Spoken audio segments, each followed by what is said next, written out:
Hello बच्चों, स्वागत है आपका इस न्यू वीडियो में। तो आज हम देखने वाले हैं क्षेत्रीय शब्द, तकनीकी शब्द और निपात शब्द। तो हम देखेंगे क्षेत्रीय शब्द। ऐसे शब्द जो किसी क्षेत्र विशेष में बोले जाते हैं क्षेत्रीय शब्द कहलाते हैं, जैसे झोला, चूड़ी, डिबिया, थैला, लोटा, तौलिया, झाड़ू, टंगरी आदि। आ, आइए समझते हैं इसे। वे शब्द जो किसी क्षेत्र विशेष में बोले जाते हैं, जैसे आप यानी मध्य प्रदेश में रहते हो तो आप छत्तीसगढ़ में जाते हो तो वहाँ के कुछ भाषा कुछ शब्दों में डिफरेंट आएगा। वैसे ही ये क्षेत्रीय शब्द है जो कि किसी स्थान से अलग स्थान पर जाने पर उन शब्दों में चेंज आ जाता है, जैसे झोला, चूड़ी, डिबिया और थैला, लोटा आदि जो शब्द है क्षेत्रीय शब्द के उदाहरण है। यदि एग्जाम में आपको लिखने को आए कि क्षेत्रीय शब्द उदाहरण सहित समझाइए, तो आपको उदाहरण जरूर लिखना है। इनमें से दो या चार या पांच उदाहरण लिख देना है। दो भी लिखोगे तो आपको चलेगा। उदाहरण पर आपको जरूर लिखना पड़ेगा, क्योंकि उदाहरण की एक नंबर है और एक नंबर परिभाषा का है। आइए बच्चों, बढ़ते हैं अगले क्वेश्चन की तरफ, जो कि है हमारा तकनीकी शब्द। तकनीकी शब्द किसे कहते हैं, उदाहरण दीजिए। तो वे शब्द जो किसी विषय से संबंधित होते हैं, जिनका प्रयोग मुख्यतः उस विषय की चर्चा के लिए होता है, तकनीकी शब्द कहलाते हैं।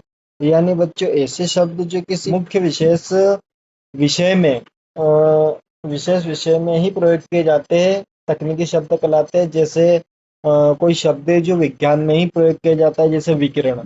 आपको विकिरण जो शब्द है अलग सा अजीब सा लगेगा, क्योंकि जो हिंदी में प्रयोग नहीं होता और गणित में प्रयोग नहीं होता, मतलब सभी विषयों में प्रयोग नहीं होता, किंतु विज्ञान में विशेष रूप से प्रयोग होता है।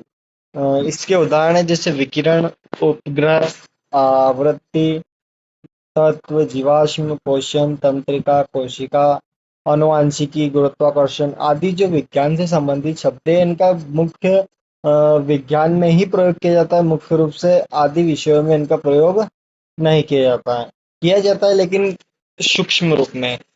पर ये विशेष रूप से विज्ञान में ही प्रयोग किए जाते हैं। इन्हें तकनीकी शब्द कहते हैं। जैसे अंतरिम, पूंजी, अनुबंध, संविधान, त्रासदी, अंतरिम, शपथ पत्र, अपराध, दंडाधिकारी, कुल सचिव आदि जो शब्द है वो तकनीकी शब्द है, जो कि कुछ विशेष विषय में ही प्रयोग किए जाते हैं। अगले प्रश्न की तरफ बढ़ते हैं, जो कि है हमारा निपात शब्द।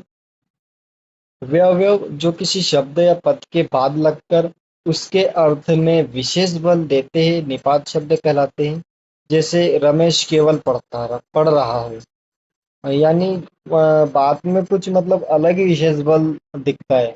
जैसे रमेश पढ़ रहा है, रमेश केवल पढ़ रहा है, ये कुछ अलग ही वाक्य लगता है। मैंने उसे देखा तक नहीं, मैंने उसे देखा नहीं, किंतु इसमें निपात शब्द जुड़ गया। मैंने उसे देखा तक नहीं। तुम ही नहीं आए, तुम नहीं आए ये साधारण वाक्य, किंतु तुम ही नहीं आए ये कुछ विशेष बात को स्पष्ट करता है, उसके विशेष बल देता है। जैसे कुछ उदाहरण है यहाँ पे, भर, तक, जी, ठीक, ही, करीब, तो, केवल, ना, सिर्फ, लगभग, मात्र आदि निपात शब्द के उदाहरण है। इसकी एक और परिभाषा है कि वे शब्द जो किसी बात पर अतिरिक्त भार देने के लिए प्रयोग किए जाते हैं। अर्थात किसी बात पर अतिरिक्त भार देने के लिए जिन शब्दों का प्रयोग किया जाता है उन्हें निपात शब्द कहते हैं। जैसे भर, तक, जी, केवल, ठीक, में आदि, जो कि निपात शब्द के कुछ उदाहरण हैं।